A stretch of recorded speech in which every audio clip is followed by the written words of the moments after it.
Kita ke kabar selanjutnya, fenomena pengibaran bendera serial anime asal Jepang One Piece semakin marak menjelang perayaan hari ulang tahun ke-80 Republik Indonesia.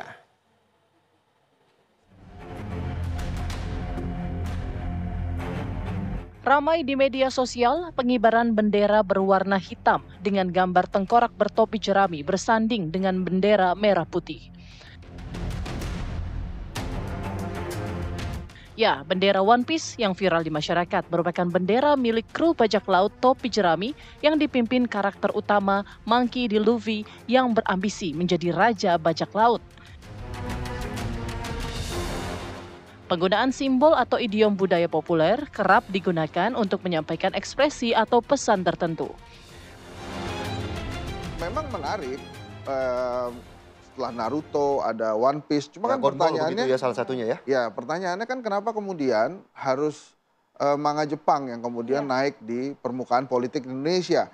Sebelumnya Naruto, sekarang One Piece. Nah itu saya bicara juga dengan beberapa orang, kenapa demikian? Karena lebih mudah menggambarkan dan kemudian menghilangkan ketersinggungan politik. Jadi kalau pakai komiknya Indonesia dimungkinkan tuh sangat dekat tuh kan. Nanti mereka takut juga dia apain gitu, kena undang-undang ITE lah atau apa. Jadi ambilnya ceritanya ya yang di Jepang aja lah. Kan ada Konoha, terus sekarang ada Jolly Roger gitu ya. Jadi memang ekspresi-ekspresi yang disampaikan oleh netizen ini pasti ada kaitannya dengan kondisi saat ini di Indonesia. Nah Presiden Prabowo kan sudah melakukan antisipasi itu beberapa. Misalnya kayak PPATK kemarin kepalanya dipanggil, kemudian dibalikin gitu ya. Nah mungkin yang lain-lain ini mesti direspon juga. Menanggapi hal tersebut, Wakil Ketua DPR RI Sufmi Dasko Ahmad menilai perlu kewaspadaan terhadap potensi gerakan yang dapat mengancam persatuan dan kesatuan bangsa. Akhir-akhir ini kan sedang banyak masalah yang muncul ya.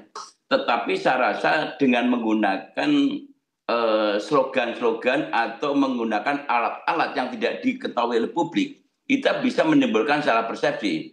Apalagi patron orang Indonesia itu kan panutan.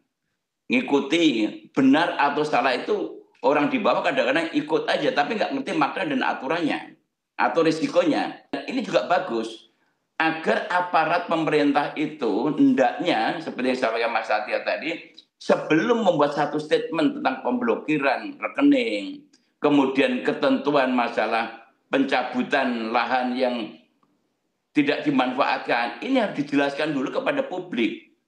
Kemudian kalau ada mengenai pungutan pajak dan sebagainya, jelaskan dulu kepada publik. Jangan publik itu yang masih kami anggap ya pemahaman terhadap aturan hukum lemah, tiba-tiba muncul statement, apalagi dengan risiko media sosial yang begitu cepat beredar, ini juga akan mempengaruhi kepada masyarakat kita. Lantas, apakah bendera Jolly Roger topi jerami ini sekedar bentuk ekspresi atau merupakan simbol yang perlu ditafsirkan untuk lebih berhati-hati?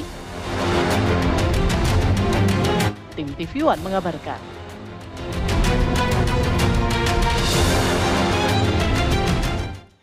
Pakar hukum pidana Heri Firmansyah menyatakan pengibaran bendera One Piece tidak bisa dipidanakan selama tidak dibarengi dengan bendera merah putih. Bila dua bendera dikibarkan bersama, posisi bendera merah putih tidak boleh lebih rendah dari bendera lainnya. Dan berikut penjelasan aturan hukumnya. Maraknya pemasangan bendera One Piece, mungkin memang kita tidak perlu menanggapinya secara serius karena hal tersebut mungkin bagian dari bentuk ekspresi masyarakat yang itu juga harusnya diakui dan dilindungi oleh Undang-Undang Dasar 1945 ya. Tapi dalam konteks yang lain, kalau memang itu kemudian membuat bendera merah putih lebih rendah dibandingkan dengan pengibaran bendera One Piece, saya ingin mengingatkan ada ketentuan pasal 21 dan 24 dan yang berakhir pada ketentuan pasal 66 di Undang-Undang Nomor 24 Tahun 2009 tentang bendera negara, yang dimana mereka yang melakukan penginjak-injakan atau tidak menghormati bendera negara merah putih dapat dikenai ancaman sanksi pidana maksimal 5 tahun penjara. Maka tentu kita perlu menyikapi hal ini dengan hati-hati dan secara bijaksana. Terima kasih.